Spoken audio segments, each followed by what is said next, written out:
Добро утро, почитувани слушатели на Радио Лидер. Во уште едно издание на Еспресо со Златев и Боцевски. Ивица, ово утро, за да постои држава, што треба пари? За да постојат пари, треба данок. Така. Добро, да, и? Значи, едно од најлошите дела против државата е затајување на данок. Па нели како велат во Америка? Само што се мора. Да се умри да се плати данок. Гостиново утро е подпредседателката на ВМРО ДПМН е Гордана Димитриевска-Кочовска. Гордана, видовме УЈП објави дека патиле нафтени компании кои затајувале данок, кои правеле одредена даночна малверзација, се уште не знаеме што е и како е, не е начинот опишан, што се случувало, како се правело. Можеби и тоа е добро за тоа што да не им се открепа на луѓе, што да не им ги отвараат очите што може да прават. Но тоа доаѓа откако ВМРО ДПМН објави дека има сериозен скандал со затајување на данок. И сега за нафтените, за овие нафтени компании изборуваше Мицкошки? Најпрво добро утро и ви благодарам на поканата. Председателот Мицкоски да кажа дека има големи злоупотреби, при тоа не е посочи точно за кои компании станува збор.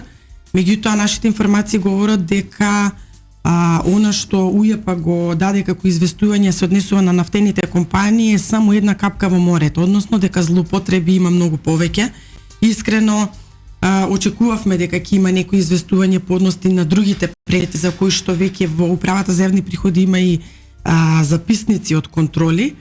Меѓутоа до овој момент нели нема никаква информација, станува збор за износи и злоупотреби кои што се повеќе од 20 милиони евра. Тоа се сериозни износи, барем на оние кои што ние ги имаме како информација. Сега ако имавме информации во 2020 година дека имаше злоупотреби, особено со повратот на ДДВ, и ова продолжува и денес, тогаш се постава прашањето уште колку вакви случаи има за кои што можеби и немаме информација, се случуваат во управата за јавни приходи и некако ова со повратот на ДДВ се повеќе загрижува и дури искрено се го поставам прашањето како воопшто не се внимава кога се одобруваат тие поврати на ДДВ и како на некој начин, да кажам, не можат да ги воочат работите. Например, да кажеме, еве, конкретно за некој од компаниите за кои што имаме информации, првин се повторуваат работите, се нешто се случува таму во југоисточна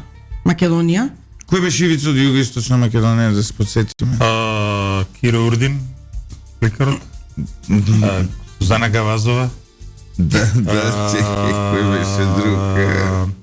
Овој нели беше Алачки? Покоен Гоце Арнаудов.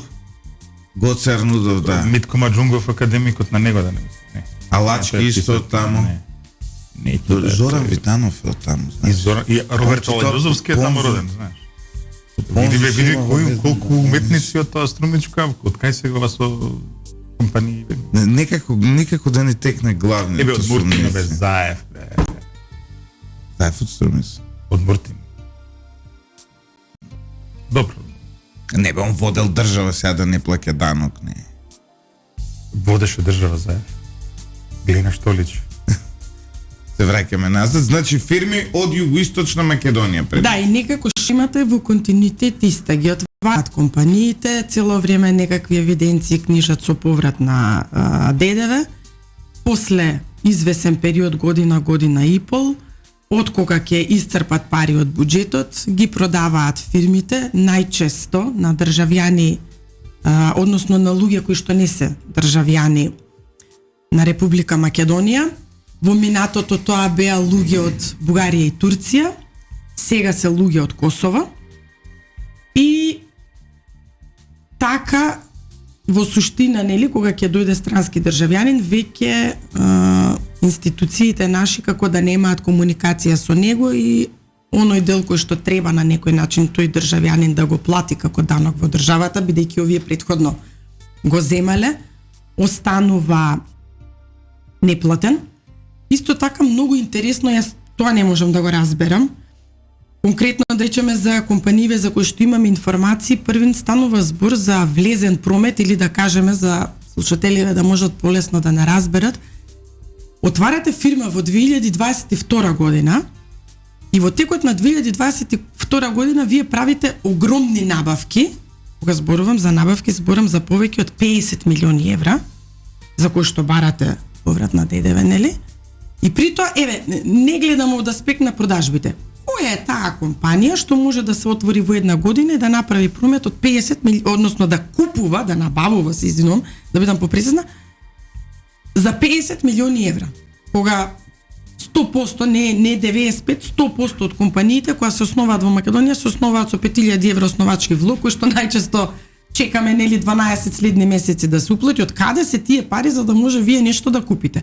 Јасно е дека не е работата тука на чисто. И сега, ако сте вие некаков инспектор кој што треба да ги контролира овие работи, требало да ги воочите во моментот, а не да ги оставите повеќе од една година да работат, да бараат поврат, да поднесуваат ДДВ пријави и после тоа да пратите инспекција, во меѓувреме дошло до промена на собственост и така натаму. Значи, колку проценката, ако може да се направи за колку оштета буџетот на Македонија? Видете, не можам да ја направам затоа што ако зборував и во 2000 пазите како излегуваат работите алармантно. Сега, и секој пат на тој начин и кога зборувам со луѓето се трудам да им ги објаснам работите.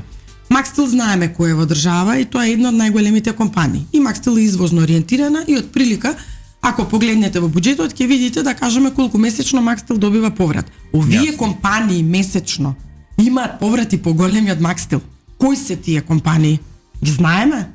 Анонимна компанија која што ви е непозната со поврат поголем. Ова е убава перспектива, значи. Па јас во суштина така некако и сум ги на некој начин најде да кажеме уловила уште од 2020 година кога ги гледавме беа нелогични, меѓутоа ова не прекинува, продолжува и понатаму. Сега јас немам ова е на информации нели што ги добивам со луѓе, разговарам и така натаму. Ке подслушнеш, зборуваат веќе луѓето, бидејќи ова се ненормални работи. Не се странски инвестиции, не се во зоните и така натаму. Затоа јас ви точно така. И рипат во око. Како не ги забележале 4 години? Минимум, веројатно и порано, добро. Видете, јас заради тоа очекував дека ќе добиеме информација за овие компании, да речеме во претходните денови, кога пак се враќам на председателот Мицкоски во саботата, само кажа дека имаме информации и не кажа за какви компании станува збор. За да се излезе после тоа со реакција до управата за јавни приходи дека се нафтените. Ние не посочивме нафтени, некако тие ги спомнаа нафтените, меѓутоа да бидеме реални, не е само кај нафтени, очекувавме, бидејќи ако за нафтените вака како што кажуваат има злоупотреба со тоа што како што они информираа, инспекторите спречеле навремено во оваа ситуација, ако ги читате, значи или ги добивате информациите од луѓето внатре, сваќате дека тука веќе има искористеност на тој поврат. Не е како во оваа ситуација некој да спречил, веќе штетата е направена, а износите се далеку поголеми. Кај овие барем две компании за кои што имаме информации, се некаде по повеќе од 11 милиони евра по компанија. Значи двете повеќе од 22 милиони евра, а да не зборуваме, пак ќе кажам, имаме информации за ова. Уште за колку, можеби немаме информации сега во овој момент, но ќе искочат. Должиш да напрашаме, излезе веднаш директорката на УЈП, спомна дека тие постапувале повеќе. Не спомна нафтени компании. Зашто се фокусираше на нафтени, па спомна македонски, па во странство, па не сакаше да го открие идентитетот на компаниите. Вака ќе ви кажам една работа. Нашава компанија една година закасни со плаќањето на оној данокот на добивка. Ние се појавивме на листата на должници која е јавна. Сега како тоа, мене тоа ме интересира, како тоа кој должи и тоа за некој смешен долг од 50.000 денари, значи што се плати нормално, но како тоа за 50.000 денари ако и должите на државата, не е проблем да ви го објави УЈП идентитетот, кој сте, а ако затаите милионски данок, тогаш извинете не смееме да објавиме идентитетот, затоа што нели треба овие фирми да не им ги нарушиме правата. Видете, управата треба да испита овие случаи, да види што се случува, затоа што знаете има регионални дирекции, предпоставувам дека нели бидејќи спомнавме за кој регион станува збор, предпоставувам дека се случувало таму, сега директорката треба да има информации за ова, дали ги има или ги нема, јас не можам да знам. меѓутоа ако спомнала само нафтени, а не ги спомнала другите, може би и да не е информирана за истова, што пак ќе кажам на некој начин не сакам да верувам дека е така, затоа што се многу големи износи. А подносно ова што го споменавте околу објавување на листи и така натаму, во последниот период поприлично се заинтересирав да видам каква е состојбата, односно да видиме генерално колку во Македонија има месечни ДДВ обврзници кои што имаат обврска секој месец да пријавуваат ДДВ, да поднесуваат ДДВ пријави, значи поднесувачи на ДДВ пријави. И тие некаде во 2023 година отприлика се 7000, нешто над 7000, 7100. Значи зборуваме за месечни. А кварталните на секои 3 месеци, значи што поднесуваат ДДВ пријави, се некаде околу 33.000. Сега грубо. Добро. Оно што е интересно е во секој месец ако ги погледнете, ќе видите дека првен овие месечниве во просек некаде помеѓу 150 и 200 даночни обврзници не поднесуваат ДДВ пријави на време. Внимавајте, не поднесуваат. 25 е крајниот рок. До 25 не можам да знам, бидејќи нели друго е да сум внатре во управата од овој аспект или некој не сака да го плати данокот, па малку ја влече работата, меѓутоа јас повеќе си го поставам прашањето дали се изречени казни за сите овие кои што ненавремено поднесувале ДДВ пријави. Тоа е една работа и втора работа, има многу случаеви во кои што барем од она еве јас во пракса бидејќи тоа и го работам, има многу случаеви каде што и покрај тоа што се поднесуваат ДДВ пријавите најчесто се поднесуваат погрешно, па после се прават корекции и секогаш е со некое оправдување дека не се стигнало на време и така натаму, не можам да го знам, нели повторно треба институцијата да биде таа која што ќе ги испраша овие компании зошто доцнат и зошто прават толку чести корекции. И исто така кај овие кои што се квартални повторно имаме неподнесување и тоа неподнесување таму зависно од некој период по 2 по 3000 не поднесуваат на време. Кварталниот извештај во септември околу 7500 немаат поднесено даночна пријава, ДДВ пријава на време во законскиот рок. Ова се сериозни бројки. И ако погледнеме, значи секој од нив да има обврска да го плати данокот, тоа значи дека државата не го прибира данокот на време и не знае нели и кој износот. За вториот момент што мене ме загрижува многу и што вака како човек кој што се занимава повеќе со анализи, да кажеме, и ми е нелогично, е тоа што и во ситуацијата кај месечните ДДВ обврзници, и во ситуацијата кај кварталните, половина од компаниите побаруваат од државата, како да се сите извозно ориентирани. А ние знаеме дека во државата немаме толку тирзовите се, нешто внатре што не е дел од тирзовите, меѓутоа да зборуваме за толку голем број на компании кои што се постојано во поврат. Навистина се поставува прашањето дали се искажуваат правилно податоците во даночните биланси, дали некој ги проверува. И морам да кажам уште една работа, например, за овие случаи ќе се вратам два за кои што имам информации, внимавајте. Инспекторите кога излегле на терен за да ги проверат податоците, први не можеле да ги најдат новите собственици, а втората работа што е многу симптоматична, не им дале никаква документација. Пазете, за тоа што го купувале и зашто со закон треба да имате уредна документација, не дале документација, што значи дека таа документација не постои. Значи зборуваме за фиктивни фактури. Сега во колкав износ која некој не ќе да даде воопшто документација, тоа значи дека по мене барем можам заклучам дека сите фактури се фиктивни. Мене не ми е Зошто? како може да не постои тоа ми е. Па еве го констатирале значи информациите говорат дека дури и инспекторите го констатираат во нивните записници дека документација не им е дадена. Воу. А зборуваме за повеќе од 11 милиони евра, значи поврат на ДДВ кој што го внесувале во ДДВ пријавите и го доставувале до соодветната институција. Што е сериозна работа. Во еден од случаите исто имаме, например, дека кога побарале, барем информациите така говорат, кога побарале податоци од царина, не се усогласувале некаде за околу 5 милиони евра, односно фиктивен увоз се направен, кој што не поминал преку царина. Ова се сериозни работи и пак ќе кажам, На кака знаете, најсимптоматичното што е. не е се можно се. Работи да, во државна управа, тоа сакам Гордана да ќе ти кажам. каже како се е можно. Симптоматичното што е да имате основана компанија во една година, еве нека е 2024 и вие воопшто да не воочите колкави поврати на ДДВ се барани месец за месец, а прито нова е компанијава. Пак ќе кажам, повратот на ДДВ значи дека некој требал нешто да купи и да го плати. Да. Ако е ново основана компанија, од каде таа милионски износи за да купува нешто? Баш така, И тоа сега е. кој да е во тие регионални дирекции, па требал малку да се запраша себе си што се случува. Освен ако искрено се сомневам дека е тоа некој организиран криминал во кој што се вклучени очигледно и лица од институциите. Немам друго логично Кочовска, се тука објаснување. Отворивме едно друго прашање. Македонија е претежно увозно зависна Така е. земја.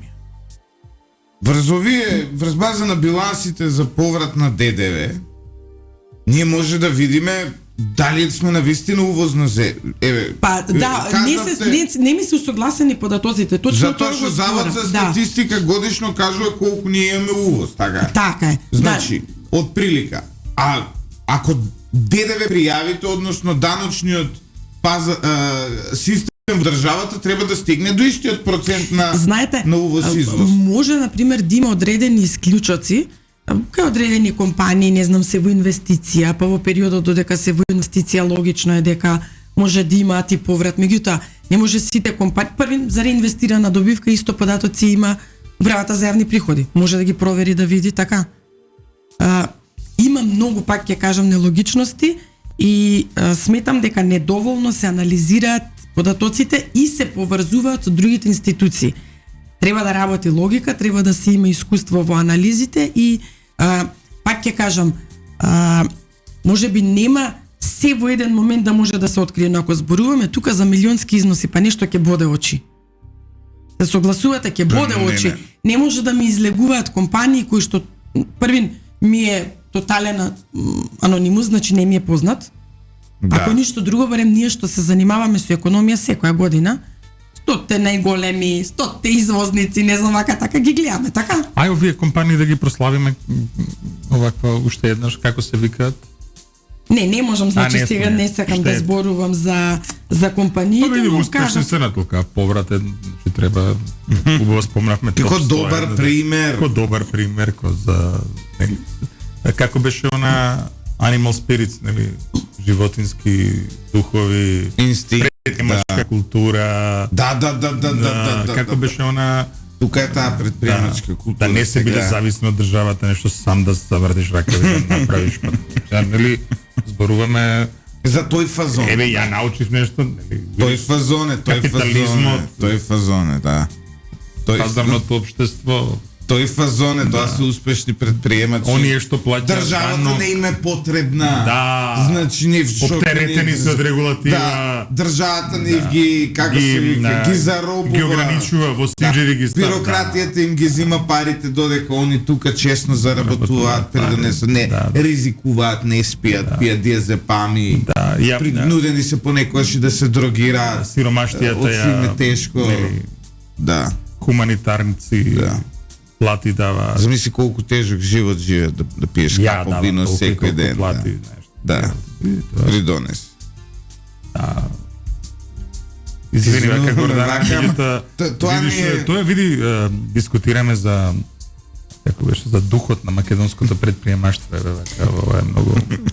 ај уште еден Како беше податок словото сега и вака духот, добро. додека си разговаравте, се сетив на уште една работа.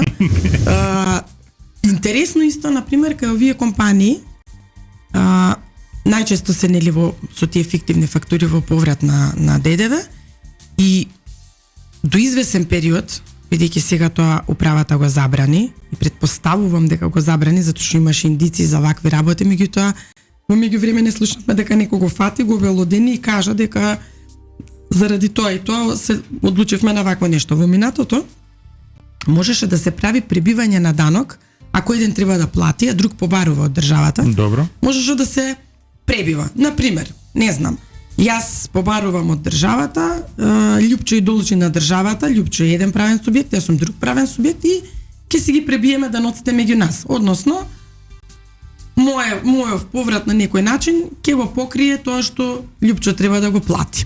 И ова продуцира и прави хиперпродукција на фиктивни фактури. Ама сега така е. да. Ама што е интересното во ситуацијава? Јас од една страна имам поврат на ДДВ, евидентирано, но од друга страна може би имам обврски да платам данок на добивка, аконтација или било што. Таквите компании кои што злоупотребувале најчесто не си пребивале кај себе, така должам данок еден, побарувам друг ги пребивам, туку пребивале со некои други, што значи дека нешто друго се случувало.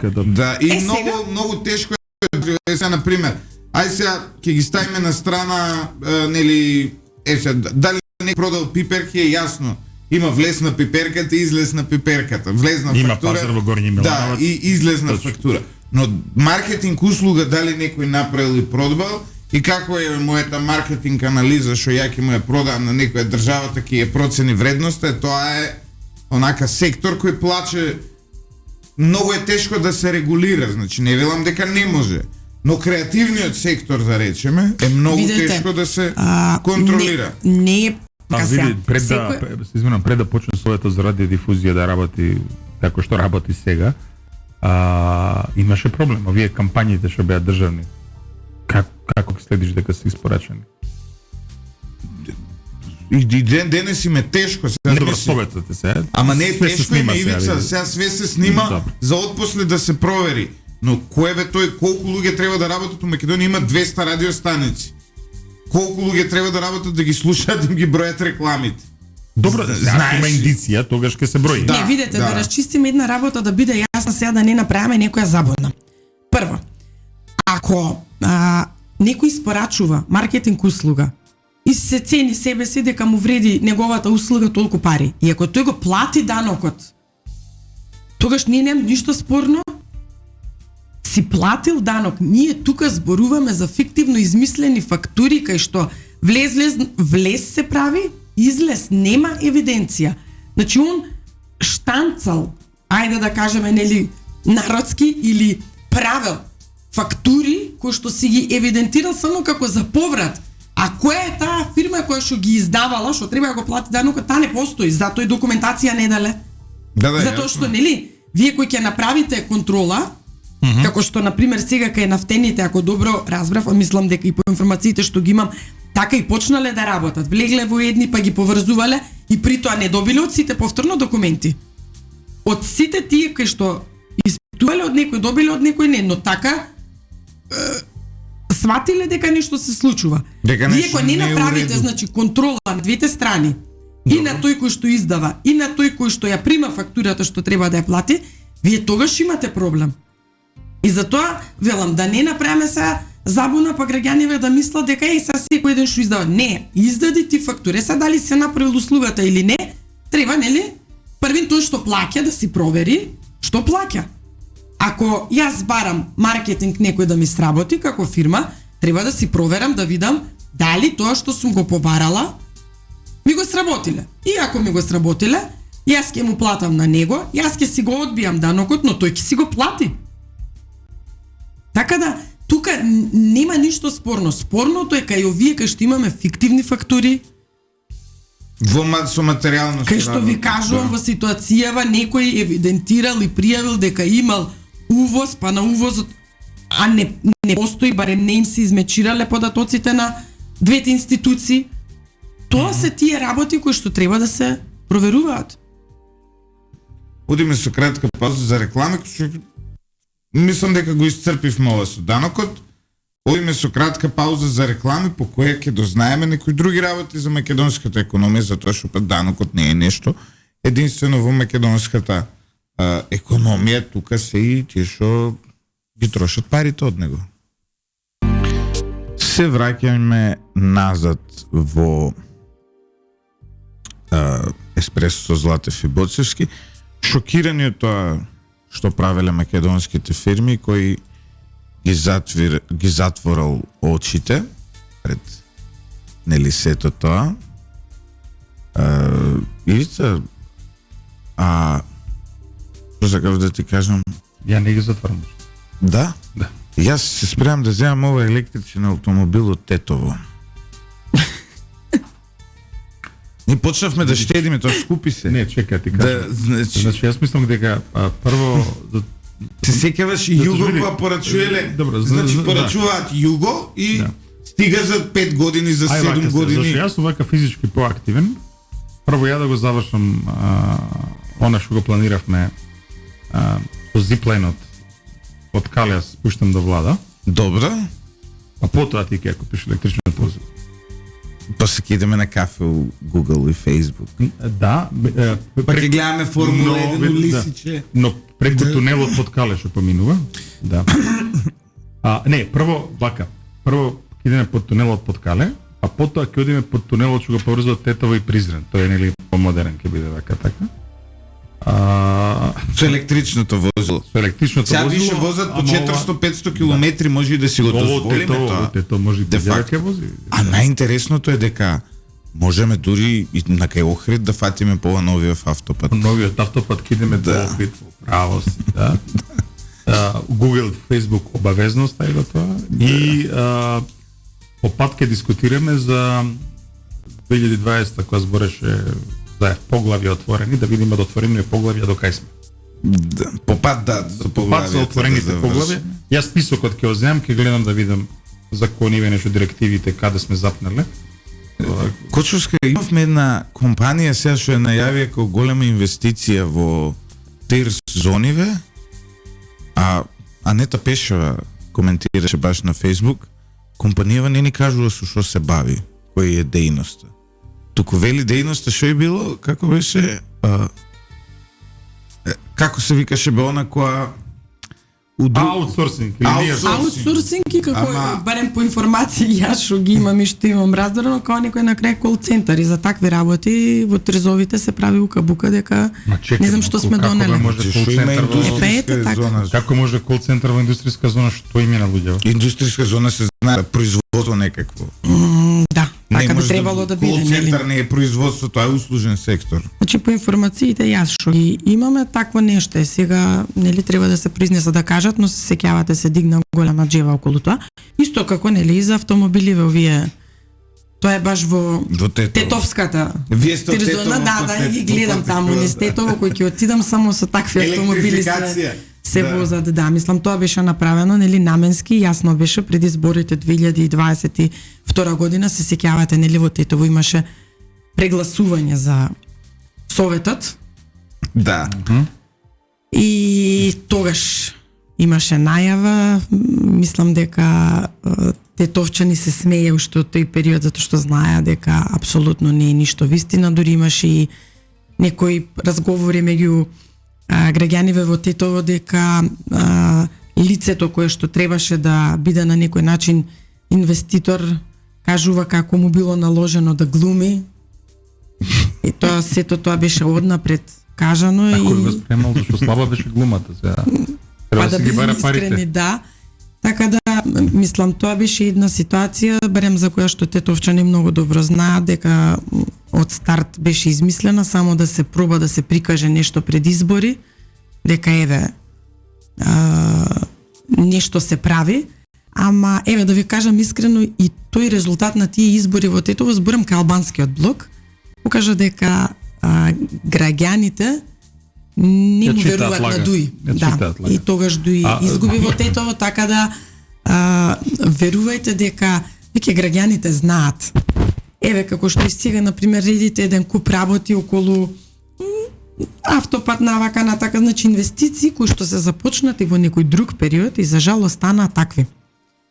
А еве да кажеме на пример последнава година излегува сега нели министеров за финансии после нова година и кажува историски највисоко ниво на реализација на капиталните инвестиции. Јас да ви кажам искрено би била посрекна ако еднаш излезе некој министер за финансии и ги нареди, а во еден друг период тоа се правеше. Овие сега да кажат, ајде, или кои ќе даваат отчет сега пред избориве, бидејќи на некој начин треба и да им кажат на граѓаните, нели? До сега не гласавте, направивме тоа и тоа, сега планираме ова. Ево тоа до сега што направиле, Не да кажуваат реализиравме волку проценти од капитални, толку во апсолутен износ и така натаму, туку да ги наредат проектите со име и презиме и износ. Зошто го зборам ова? Затоа што барем во последните 2 години сум сведок на тоа како погрешно се евидентираат парите кои што се нашите парите на граѓаните кои што се трошат и како сето тоа оди на некој начин како капитална инвестиција и ние очекуваме да видиме нешто капитално, а во суштина завршуваат за оперативно трошење по одредени компании, акционерски друштва, не е битно, во државна сопственост. Значи, не може да зборуваме за капитална инвестиција ако парите што ќе ги даде државата на некое јавно предпријатие, акционерско друштво и така натаму завршат како плати или завршат за купување на јаглен. Значи, не може. Неку Лјупчо, сега е дел од тоној реминисценци историски од современата македонска историја. И значи тебе нешто името Марк Гут? Не. Не ти значи? Па мал си ти не знаеш тоа. Значи, некаде 2000 година се појави еден лик за кој што подоцна беше утврдено дека некој CD статист актор од Америка под име Марк Гут, кој што беше представник на компанија која што ја купува бучинг како рудник. Добро. Ама така изгледаше, знаеш, така се гледа. Со лифтинзи на лице, со едно со друго. Као мене во дело да ме ставиш да ме пратиш, не? Не, ти ки нешто личиш овакво. И излезе, ја одржа таа пресконференција, пукна цела Македонија усмеење, што беше очигледно дека. И од тогаш дури остана, ама гледаш, кога ќе помине време се заборава, остана како символ за лажна инвестиција. Марк Гут, па така. Значи, ова се ме подсети кога зборевме дека некој некого спремал таму да биде инвеститор.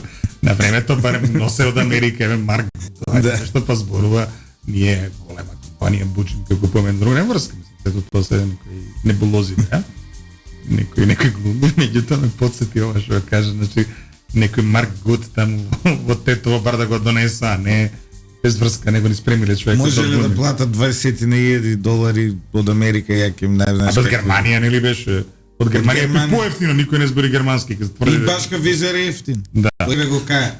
До Америка немаме визер. Да, една до дневница, Германија си дури ако унапред му ги земеле картиве за 50 евра ќе отишол ќе се вратил. Меѓутоа низ јавноста се прочу дека за организација на целиот настан нека PR агенција добила 20,000 евра. Тоа е. Ништо не чуди. Тоа е веројатно инвестицијата во електричната. Више почињам и да сумњам која е. Да. Ама И ја мене ми се страца. ми се цата. Но затоа што станува за наша партнерска организација во овој момент нема да зборуваме. Ако го платиле данокот, не е проблем. Треба да видиме, мислам. Да. Требаше да бевме ние ќе го Знаеш што согласувавме. ВМРО колку се либерални викаат нека плаќаат данок, па добро да, тоа треба да влегува во делот на култура, на шоу бизнес. Видете, пак ќе Слушай, кажам. ако е тоа исто што мислам, изгледа не го платиле доволно, го платиле доволно и Марк Гут ке дојдеше тако да Америка, знаеш. Пак ќе кажам, во конкретнава ситуација, пример, ако збориме за пиарот, владата е таа која што требала нели да внимава и да гледа дали добива соодветните услуги за цената која што ја плаќа. На крајот од денот, заради тоа што нели во континуитет имаме односно даваме пари за нешто што повратно не е со добар квалитет или не е соодветна услуга, имаме вакви ситуации. Само во Македонија може да се случи, ева да речеме пред 2 недели, мислам дека беше, дома со сопругот седиме и ми праќа преку Вибер некакви податоци, вели, ај погледни да видиш каква компанија добила тендер во ЕСМ од 4 милиони евра, при тоа он си има нели овие бизнес мрежа навака натака може да се испита, 4 милиони евра за некакви адитиви за чистење на котлите во рек Битола, за да не оптоварувам околу тоа троската, тоа што останува како талок. Фирма од еден човек со ненормално ниско ниво на приходи во претходни години, значи јасно е дека таму ги бираат од негде како ќе се договорат, ај провизиички да делиме навака натака, ќе ги најдат. Не може така, се има компании кои што се специализирани, работат тоа, имаат искуство и така. Само кај нас може. Никна го донесовме овој, му дадовме на тој. Некои работи кои што се комплетно нелогични. Првин, затоа што се пазете. Тоа е компанија која што во исто време регистрирана за канцелариски материјали, нема врска со ова другово што го збориме. Добро. И сега вие имате искуство за канцелариски. Нема ли во држава лиценци за тие работи? Нема, ма еве. Лиценци, него. Пак ќе кажам сега, знаеш, дури вака кога ти ја навредуваат интелигенција. Така, па тоа боли најмногу. Ај, што краде, и тоа не го разбирам, и тоа е за веднаш да го однесе човек у затвор. Меѓутоа уште вака ти брца во око сега. Компанија за набавување тоалетна хартија троска третира. Да. Тоа е што јас да ви кажам дека мислам граѓаните, барем сум повеќе обкружена со луѓе кои што се искрено неопределени. Не е се ниту на едната, ниту на другата страна. Луѓето се разочарани точно заради овие работи, затоа што вие ги труете, буквално ги труете 7 години и иако они гледаат црно, вие ги убедувате дека тоа е бело и знаат дека е црно. И сега на крајот викаат нема ни да те гледам, не ме ни интересира ништо, но тоа е погрешно. Зошто е погрешно? Затоа што ако поготово вие неопределените не пресечат и не помогнат, значи ќе останеме пак, а вака опцијава која што ние ја нудиме, нели, не знаат се уште, да, навистина, можеби не познаваат доволно и така натаму, но поголема е шансата да биде нештото подобро, бидејќи за овие веќе знаеме. Тука нема никакви промени, освен да бидеме побудали да не прават, ништо друго не преостанува.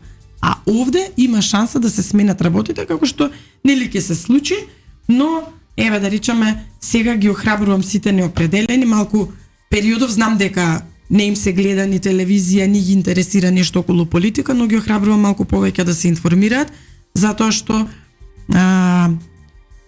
ние како ВМРО-ДПМН знаеме дека ќе има многу големи промени и дека ќе ги доведеме работите во ред, ние веќе сериозно работиме. Состојбата со капиталните инвестиции во катастрофа. Еве повторно, значи, го зборувам истото, катастрофа. Не, за жал се доведовме во ситуација да ако порано ни кажа имаме реализација на капитални инвестиции од 250 милиони евра пример во годината, знаевме дека ги има толку. Па сега независно дали било за споменик да се направи, дали било нели се прави и автопати, тоа се факти, тоа не можеме да го игнорираме. Сега се расфрлаат со некои бројки, но ние ништо не можеме да видиме со голо око. Што е повеќе од јасно дека парите повторно завршуваат, јас велам, тоа е, ајде со економски речник кажано, лажирање на финансиски извештаи, зашто постојат сериозни казни, дури казни, затвор и така натаму. Ова треба секој малку да се размисли што прави. При тоа, нели, еве, се некој со некого се советува, меѓутоа, многу е лесно да прашувате одредени луѓе, но тој што подпишува, тој е на крајот одговорен и треба да размислува. Малку и вака ја нешто да прашам околу ова што го збориме. Ме инспирирала со троската и така натаму се. Уште во регбито овие што ги зборувавме од Југоисточна Македонија, компаниите работат. Па знаат, да, работат, меѓутоа што е интересно, например, таму една компанија во континуитет со години ги добива тие тендери, после ангажира подизведувачи. Тогаш се тие од Југоисточна Македонија. Да. Истоков види. Гордиот Југоисток. Јас и ти знаеме писатели, пејачи и така натаму, таму да ти било... При Перо Гошев од не, он е од Чирава, од Лондова. Добро, ами тоа е Југоисток се. Центарот на Југоисток. А пазете во исто време, еве сега бидејќи нели зборуваме повторно за тоа. Има таму и понекој честен човек. Не. Цркањац од Југоистокот. Да, видиш, Бранислав Цркањац, да. Добро. Има. Шкарич од Југоистокот. Ѓорѓе Иванов. Ѓорѓе Иванов од Југоистокот. Нано Ружин. Време е Југоистокот да го даеме на Бугарија. Продолжи. Да видиме нешто. Не, сакам да кажам бидејќи еве сега зборуваме нели за еве компанија 4 милиони евра добила тендери и така натаму. пазете, пред недела или две излезе оглас за вработување на лица кои што ќе ги советуваат членовите на управниот одбор на АДСМ. За советници? Значи, што ќе ги советуваат? Како За- плаќаат за таа работа? Не, знам, знаеш какви искрено не ги совети погледнав. да. Не, знаете што, ако ми треба мене толку да ме советуваат, така, што седнувам во одредена позиција? И што правеле до сега? Вчера слушнав еден добар виц, вели нормално, као секој југословенски виц Муја и каса, вика Муја се јава по телефон и вика ало, да? Дали вика тоа советувалиште за алкохоличари? Оттаму вика да. Морам да ве прашам, вика се става, вика мраз по вињак или не се става? Значи, може. Веројатно вакви совети ќе дават. Ја можам да давам и совети за холандски сирења. Тоа ми е експертиза некоја во изминатиот период. За гауда. Имаме луѓе за вино што може да ги советуваат. Специфицирано е што ќе советуваат. Не е специфицирано, ама се прашувам после толку време зашо им требаат советници сега. Таму на времето Значи, може до би сега треба све е погрешно. советници поетски критичари ти текнува на поемата на поранешниот директор. Да. Не видете, ова со Беше Сега има проблем со законот. Мислам дека Ковачевски, што беше директор. државата удри на поетите. Ај, жити се. Државата удри на поетите. На поети. Со поети се Со поети се Кочо Рацин. се врти во Серијата гроб. оди на Телма Кочо Рацин, а ние го имаме новиот Рацин. Кочо Рацин се врти во гроб, пак удри државата пак по поетите. Пак по поетите удри државата. Значи, креативноста кај нив. Поштоени слушатели, за тие кои не ви, јас зборуваме за Васко Ковачевски, поранешниот директор на кај беше директор? На АДСМ. Поет аматер, Да, не, и што е некој надушен поет, писател. познат по песната напишана за Зоран Заев, во која што кажува додека сите што правеле, Зоран Заев калкава жртва бил. Ве молам, пишете само на Google Васко Ковачевски поезија, да не ве оптоваруваме, да не ви ја читаме, затоа што ја уживам да ја читам таа песна, сум ја читал многу пати, но цяло утро имаме сериозни прашања. Буџетот, Кочовска. Буџетот е следната тема на која треба да преминеме. Односно, прво, стандардно прашање во Македонија, за овој буџет да се реализира, нема да се реализира, колку ребаланси од прилика ќе им требаат до година? колку ребаланси ќе требаат. Нема сега, веќе влегуваме во техничка влада за недела и пол како му доаѓа две. Што значи дека не може да има таква работа, а после избори веднаш ќе се прави ребаланс на буџетот. Мислам, тука нема воопшто никаква дилема, затоа што мора да се скрати од многу места.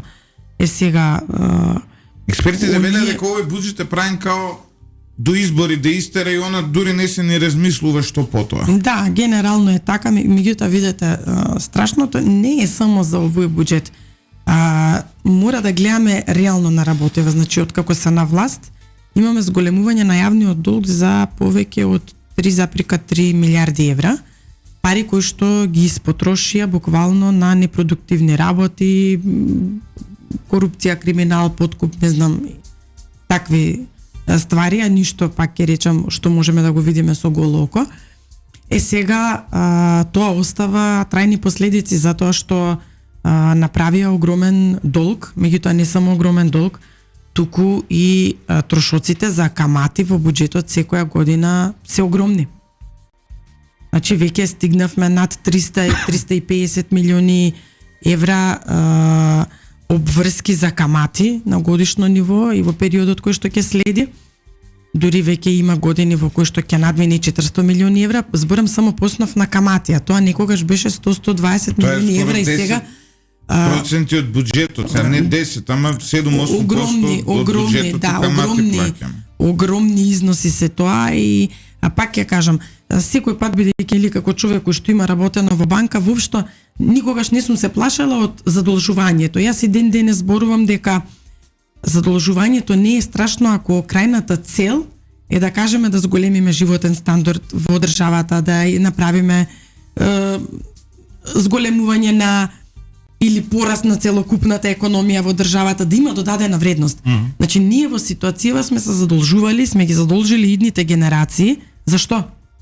За да остане и понатаму автопатот од Кичево до Охрид незавршен, за да се раскине договорот за клиничкиов центар во Штип, за да уште не знаеме и лутаме што ќе правиме со клинички центар Скопје. Значи, оние што се основни работи, што ни се основни работи? Да имаш здравство како што треба, да имаш стандард како што треба, да можеш, нели, да преживееш, и тоа културно, не само, нели, да имаш образование како што треба, и таму потврлија, значи во секој еден сегмент потврлија, а при тоа испотрошија стотици милиони евра. Стотици милиони евра. Исто како да кажеме, еве, со последниот договор кој што го потпиша, потрошија повеќе од 200 милиони евра, пари кои што Зашо? па за големиот проект за коридор 8 и 10, за некакви аванси. Значи, тоа се Има таму едно метро ископано ли е, шо? ништо нема ископано и тоа. Сондите беше ги изборевме, тие текна свечено ставање сонда за испитување на земјиште. А свечено враќање на сондата која што била ставена за Тоалетите кои ги пуштија за вработени, шо беше тоа? па нешто, некоја карта ставија, па ја викна и Ангела Агелер. Да. А после стави уште една карта, па пак ја викна. Така што сега чекам трета карта, веројатно пред изборите, уште 5-6 има. Не знам, може би они очекуваат дека готово завршија со се, затоа што Меѓутоа, знаеш ли што е лошо кога имаш некој познат финански стручњак во студио, како Гордана? Таман леговме во поетски занес, знаеш, онака ја дури отидов некај поврелен вака, пак не врати на сурова реалност и на бројки. Се пак не вратија на тоа дека 200 милиони евра имаат потрошено до сега. да, за тоа. А знаете исто што е интересно. Да, Ај се веќе збориме повторно за автопати. Тоа морам да ви кажам уште една работа. Исто си се изнасме од Абе, вчера. кога смо да направи во кај беше? Во Ти знаеш колку пари се 200 милиони? 90 Тоа се 200 милионери што може по милион евра тендер да им дадат. Ќе направат 200 милионери од држава. Мислам дека се помал се дека ги направи веќе. А интересно што е, ај сега кога ќе збориме автопатиштата. Пред некој ден излегува оглас за вработување на патарини 95 извршители. И сега да ги броиме кукички, не?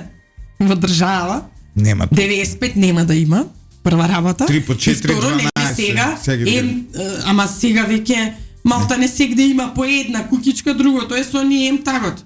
Значи 2 се. Еве, 3 ќе им ги ставиме. Ама колку, значи како 9 искочи како и Швајцарија да сме. 18 Колку патарини имаме?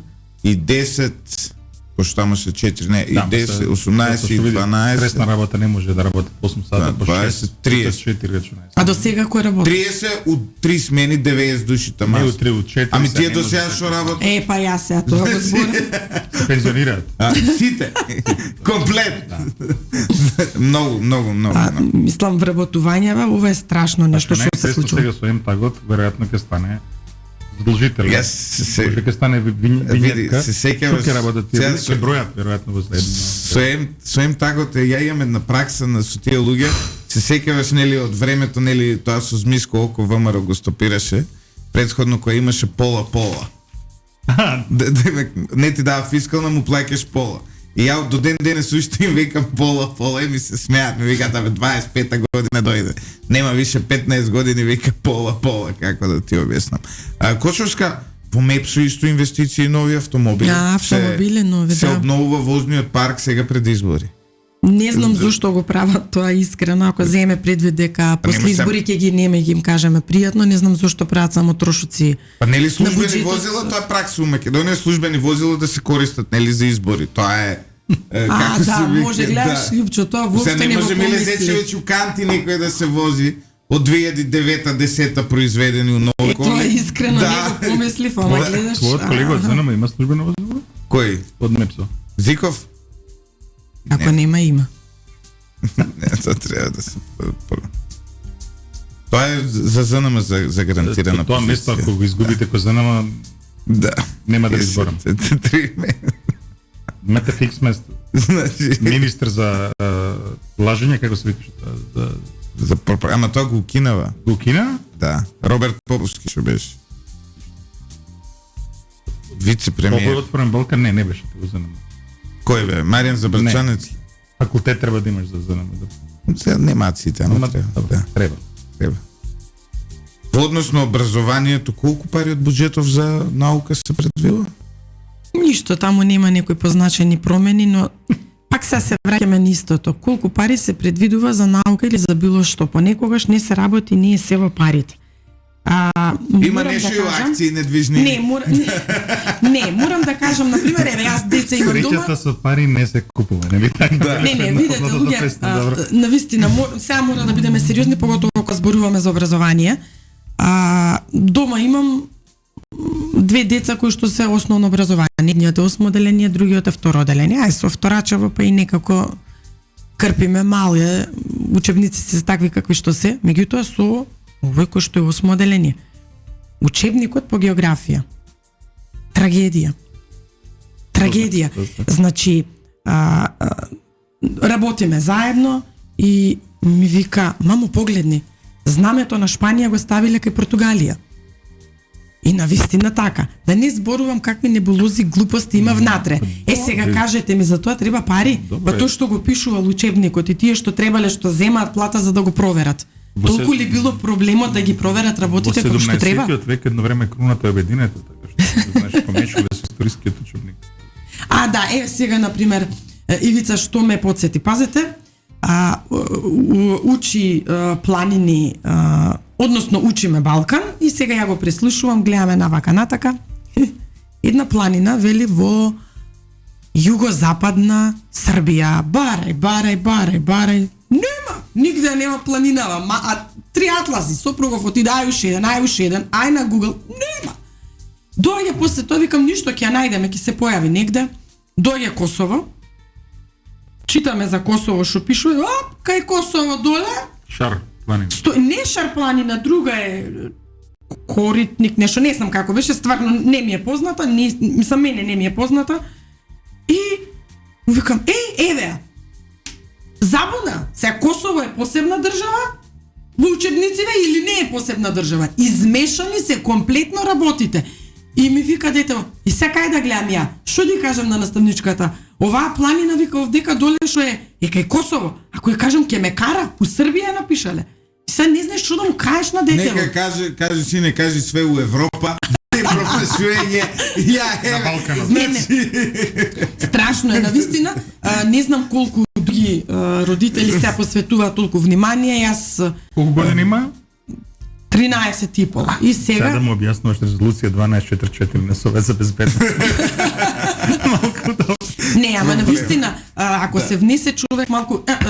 физика, работиме, јас сум стварно добар математичар, доаѓа и ми викам, мама, ништо не ми е јасно, ништо формулава. Викам, дај да видиме основната и се изведувам, управам. Викам, грешна е формулава? Стварно. Како да кажам, не се внимава на ништо и се за тоа пари ли треба? По колку часови имаше ти во основна школа, Гордане?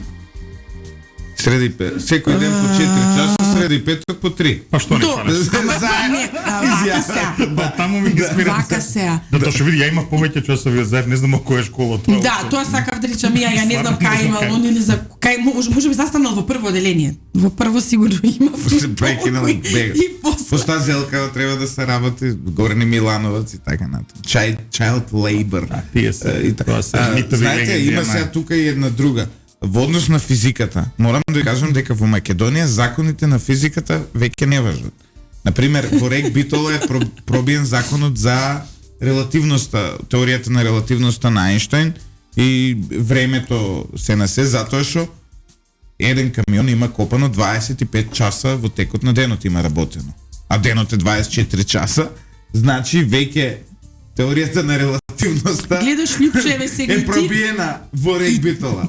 И ти ова што ми го зборуваш го потврдува тоа што јас го кажувам, дека не сегогаш се е пари, во смисла.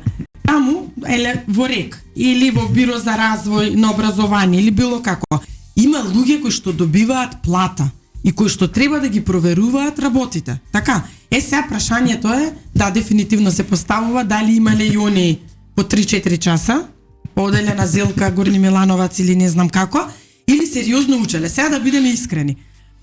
Мислам дека проблемот, како што и претходно, како што ја почнавме емисијата, Не ти треба тебе да си, ако си ја познаваш работата, не ми треба мене плюс пари за да сработам нешто да ги видам податоците. Па не ми треба мене да видам дека сега ми кажуваат, аха, буџетот е успешен, ама да видам дека во буџетот, кај ДДВ-то, не го враќале минатата година, на крајот на годината, не ги враќале парите како што треба, односно, нели?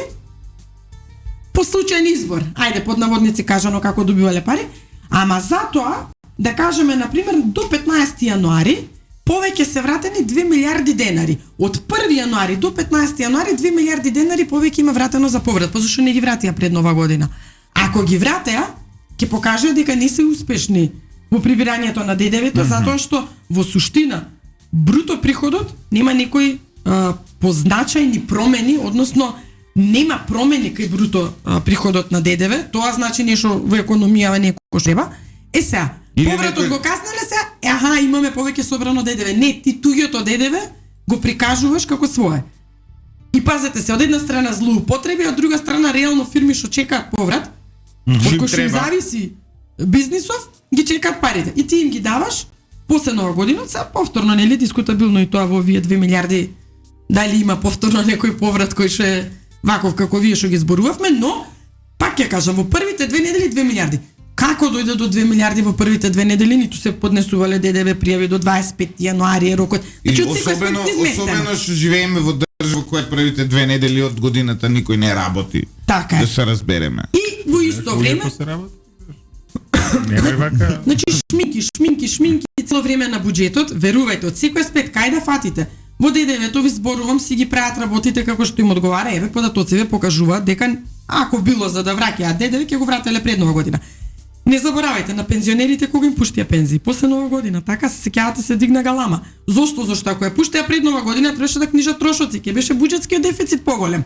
Се ова шминки, еден ден во годината, од 31, први неработен, на 2 јануари да ги исплатат парите, веќе е во друга фискална година. И другата фискална година ги книжи тие трошоци. И они си ги направија работите како што им одговара за да изгледаме леле супер резултати, а при тоа пак ќе кажа, охо, капиталнива реализација невидена. Ова ме, знаеш, интересно ми е, значи, не е фиксно колку часови има денот. Не, во Македонија. Колку денови има годината, фиксно ли е тоа? Све, тука се е релативно. Значи, другари се е релативно. Колку сакаме толку ќе има. Со заев, не само овие законите, не физичките закони на физика и закони на биологија дури. ЦЕРН ќе не земе како кейс стади. Дека, значи види, ЦЕРН знаеш дека таму тој испитува. Заев навистина е претвори во црна дупка. Значи, сега да се разбереме. Ако, нели, постои една сериозно луда социолошка теорија дека нели се е општествен конструкт, дека дали си ти машко или женско е општествен конструкт. Дали си ти знаеш, тоа ти текнува дека еден од најголемите поддржувачи на Заев, како рече Мирјана Најчевска, дека математиката била фашистичка дисциплина. Да, значи се е тоа. Значи општествен конструкт, па и колку дена има годината, може и тоа да го прават општествен конструкт дека и 24 сата, нема вртела, не вртела сонцето. Кој видел бе тоа? Математиката треба либерална се толку. 1 плюс 1 може да е 15. Па да, тоа општествен конструкт, колку ќе се договориме, толку ќе биде. Зашто да биде? Нема потреба каков да биде тој фашизам. Да биде 2 фашизам. Да. Може да се договориме и исто и ова со Даноков. Има еден виц за сметководители, не знам дали го знаеш. Што? Некој конкурс имало и сега викам така поширок. И на конкурсот вика аплицира еден правник, еден физичар и еден сметководител. И овие од комисија креативни биле се гледни. Што да ги прашам? Вика, да го прашаме 2 плюс 2 колку е. Влегува прво правникот, колку е 2 плюс 2? 4, добро, фала. Влегува физичаров, колку е 2 плюс 2? Вика, баш вчера размислов на таа тема, едно 5-6 табли испишува на соравањето, друга вика, 4. Добро. Влегува сметководителот, вика, колку е 2 плюс 2? Гледа лево, гледа десно, гледа во кишевите, дали има камери, изгледа. Отвара вратата и Тивков прашува, а колку треба да биде? Тоа не го знаеш. Епа, за жал, видете, Тоа е реалноста во Македонија. Во Македонија така се поставени работите, ама знаете зошто? Затоа што законите не функционираат. Не, видете, колку и да зборуваме американски е вицот, ама таму си има правила, не боже, ако те фатат, знаеш каква е ситуација. Така да може поединци да се пред нас масовно. Колку е 2+2? Е нас е масовно. Е се зошто е тоа така? Затоа што секој инспектор кој ќе излезе на терен си прави своји толкувања. Нема едно да кажеме унифицирано мислење за одреден проблем. Кому како ќе му текне така прави и по автоматизам на овој ќе му потпекнеш толку волку. Не може така. Ако имаме јасно пропишани закони, ако имаме јасни правилници, јасно ги даваме мислењата за одредени проблеми кои што ќе важат за истиот проблем во секоја фирма, не може кај тебе вака, кај мене така. Тогаш нема да биде вицот таков. Туку ќе се знае како е пропишано и како ќе се почитува. Ние, за жал, поготово во последниве години, имаме теорија на хаос. Тоа е. Да. Сега ни се случува и јас велам, за се има решение. Само ако сакаме. Се знаете како? За да направите ред, треба да тргнете од себе. И тоа, кај многу луѓе е тешко. Многу е тешко да отидете во болница и да си чекате ред. Многу е тешко да отидете да се сликате. Да, ама ја истото го правам и ми се смеат сите и викам, ако тргнете од себе и ако го правите тоа како што важи за сите, да важи и за вас, тогаш нема да дозволите, нели, кои ќе се сменат работите и идните функционери нема да дозволат така лесно да се случуваат работите во хаос, затоа што тие сакаат ред. Јас сум научена на ред и сакам да има ред. Лјупчо, еве и за релативноста на законите на биологията има и доказ. Добро. Има изјава на Заев. Добре. Моите чичковци и моите татковци ја направија фирма. Значи, видиш дека не мора да имате еден татко. Како еден татко? Да. Како е тој фашизам бе еден татко? Еден татко и една мајка. Татковци. Татковци. Не мора да. Види, знаеш дека треба да видиме, да му дадеме подкаст да тера недостасува во јавност. Па што да не мислиш овој поарене? А не види, ама позабавно беше, мора да признаш, позабавно беше. Да, овој отвори уста беше. Го нема тој шарм. Шмек. Го нема тој шарм, се согласувам. Да, премиерот Ковачевски исто така економиста. Он е доктор. Да. Ја Ивица под дрви под камен му го бараме докторатот и со се години. зборува дека во Телеком исто така функционирало колку се 2+2 како од Колку треба да биде. Така се зборува се. А иначе на сметководител кој му вика среќна нова година на 31 декември, вика чекај бе, ја завршни сметки. Мене не ми е завршено. До 1 март па позима таму. Значи ганив среќна нова година таму од јуни негде почиње новата година за сметководителите. Па ја мислам дека никогаш реално ние што работат професионално никогаш немаат среќна нова година затоа што во континуитет, а поготово берат гајле за туѓи пари. И одговорност не е така лесно, само пак ќе кажам. Во нашата држава, имајќи предвид дека се е во хаос, многу релаксирана состојбата и кај нив. Теоријата на хаосот, видиш. Да, ние одиме по тоа, ако не зашо е удри вака на хумор, шо да прави? Ма не, па утро е. Сепак, утро мораме малку да дадеме оптимизам. Јас мислам дека сепак веројатно во Македонија после 8 мај ќе се разбудиме и ќе заклучиме дека барем физичките и биолошките закони важат, а да се надеваме дека ќе важат и овие човечките закони што ги собраниот. Бидете сигурни дека ќе важат. Ние максимално вложуваме напор да ги детектираме сите проблеми кои што се случуваат по институциите и програмата е нели едно нешто што го спремаме, меѓутоа од друга страна реално работиме и на одредени работи кои што да кажеме кога ќе се преземат институциите би можеле веднаш да ги спроведеме, процедури, правилници, интерни работи, значи нешто што ќе треба за побрзо функционирање. Не може, верувајте сега со бизнис заедницата кога разговараме, ако во минатото беше ќе имаме ли пониски даноци, што да очекуваме и така натаму, сега постојано прашањата се сведуваат на тоа дали ќе бидат институциите во функција на бизнисот, дали брзо ќе ни одговарате на одредени прашања. Имаме вика работи кои што ни чекаат по институции заглавени документации со месеци, а бизнисот не може да трпи ни ден, а не па со месеци. Значи веќе ниските даноци не се императив. Верувајте дека еве колку, а има многу често со станот и со бизнис секторот, од толку што има други маки, пазете, чабе да му намалите вие. Чабе да му намалите. Кај се стигне до тоа ништо да не се плаќа, да ти текне. Добро, да, сега и ние збориме за сериозни бизниси, одговорни луѓе. Значи, џабе да му намалите, што кај овие другиве не плаќаат, веднаш им одговараат институциите. Тие немаат проблем со чекање на документи. Сега зборуваме за овие кои што навистина имаат проблеми. Пазете, тоа се луѓе кои што, значи, најчесто функционираат со кредити, така?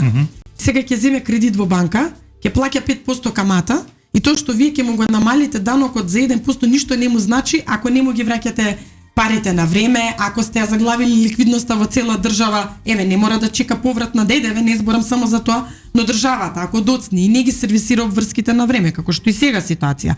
Ако вие имате ситуации да немате инвестиции, па да нема обрт на пари, по автоматизам имате заглавена ликвидност, користат кредити од банки, значи ништо не им значи тој 1% во данокот што ќе им го намалите, ако во другиот дел сте ги заглавиле. Така да, на крајот на краиштата, еден добар економист знае дека се е кост-бенефит анализа, значи што губиш, а што добиваш во секоја една ситуација во која што ќе влезеш.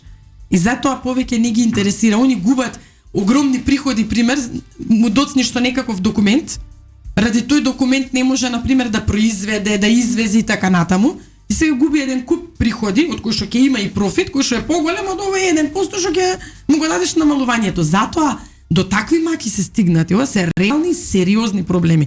Значи, толку сме распаднати и жално е што ова го зборуваме, но верувајте, општеството ни е труло во секој еден сегмент. Има ли ВМРО-ДПМН финансиски тим? Тоа што е важно, економски тим кој може да ги исправи сите овие состојби. И заедно имаш финансиски тим. Не, ама видете, напреда е за нас, значи да се споредуваме со некој друг финансиски тим од таму, ние не гледаме. Ајде не ве споредуваме со финансискиот тим на заштој за мене е срамота со тој тим да ме споредиш. Значи не па за луѓе со политика што се бават. Да. Одна во биологија, во физика, во сметководство е или во теологија, она неврозавица предно. Сега више знаеш, се измешаа наукиве. Ако во економијата има правило, ако не знаеш некоја дисциплина во кој дел од економијата да стаиш, таа е у бизнис менеджмент. Значи, ова се црквата нека ставим или во еклесиологија? Во бизнис менеджмент исто, тоа е комуникација. Црквата е битен што би екол стейкхолдер во општеството. Значи, стейкхолдер. Чинител, тоа е на македонски, ама... Еве, да ве споредиме со тимот за финансии и за економија на Никола Груевски. Сега таму, тоа беше озбилна екипа, да се разбереме. Од Зоран Ставревски преку... Па и Трајко беше. И Виктор Мизо, добре, Трајко на пола па си отиде и така натаму. Имате ли вие во моментов екипа која... Па ги спомнавте. Значи, имаме нови, но и тие што навистина имале добри резултати во минатиот период се тука. Тука се. И сега имаме микс, значи, од стари и нови луѓе кои што сега видете, и тоа е многу дискутабилно, сега ние за што зборуваме. И јас во тој минат период бев директор за финансии во Илем, така? Мислам, една од најголемите компании во држава. Се немате членот за нама? Не, тоа е Мепсо. Тоа е Мепсо, нема се. Така да имаме сериозен тим, економски тим кој што работи и тука воопшто не треба да си има дилема, но треба да знаеме уште една друга работа. И председателот Мицкоски има огромно, сепак тој е човек, ние стално нели го поистоветуваме со тоа дека тој е универзитетски професор и тоа е така, меѓутоа убаво е нели да се потсетиме и на тоа дека тој пред да биде универзитетски професор сепак работел во приватниот сектор и има доста познавање, има менаџерско искуство и она што е најважно од се, ги разбира работите. И се тоа што го зборувавме сега, значи не може со него да разговарате и ако му кажете дека капитална инвестиција е парите што ги дават на ЕСМ за оперативни трошоци, ќе ве погледне и ќе каже што зборувате вие. Ама некој друг таму не разбира и ги поминува работите. Затоа имаме огромна разлика. Еве имаме машинец кој што е далеку над тоа што сега некој економист е премиер во држава кој што очигледно ги има испобркано Лепшо, ќе ми работи. дозволи да завршим пак со виц. Ајде, Ама вицката ќе биде дилема. ајде. Да. Значи сега ќе заклучиме што е спојката меѓу машинска инженерија и политика, затоа што знаеме дека спојката меѓу електроинженерија и политика е Електрична столица, да. Така што Друго нема. ќе видиме што е машинска инженерија и политика. Амак, Па тоа си има спој. Особено па што тука може да биде и електрична столица повторно затоа што Мицкоски е под енергетскиот дел од машинството. Не е од она високи струи, ниски струи, не знам. прилично високи таму генератори не е туку така таа работа. Треба да се ќе видиме. Ќе видиме. Ќе видиме. Ќе видиме. Ние полагаме надежи дека Дека нема да биде. ако не друго барем правилата на физиката ќе важат. во Видете, ваш- вие викате дека ќе видите, годината ќе има 360 дена, ден од 24 часа. И на биологијата, дека еден Да, и дека генетски еден еден татко татко, може да имате такви работи. извинете, упаѓам, меѓутоа убаво, вие викате ќе видите, но јас ви велам дека веќе сум видела, затоа што председателот Да. Христијан Мицкоски беше веќе еднаш директор во АДЛМ, остави извонредни резултати и тоа се факти кои што ги знаат сите вработени, околу 4600 вработени во тој период во АДЛМ и со поврзаните повеќе од 5000, односно своите нели компанија ние доели. Така да не зборуваме ние за човек кој што до сега не дал резултати, дал огромни резултати и јас воопшто немам дилема дека на вистина после повеќе од 30 години ние ќе видиме големи разлики во однос на сето претходно што сме го гледали. Лепчо, Тука негде го затвараме дуќанот за требаше со утро. вицов, ама ништо што да правиш. Да, да. Па не можам да ве оставам сега да Да. викате ќе видиме кога веќе сме виделе. Ке видиме дали сме видели. Завршуваме со исти. Ќе видиме дали сме виделе крај. Да. Има ли по-филозофско прашање, почитувани слушатели, од прашањето ке видиме дали сме видели.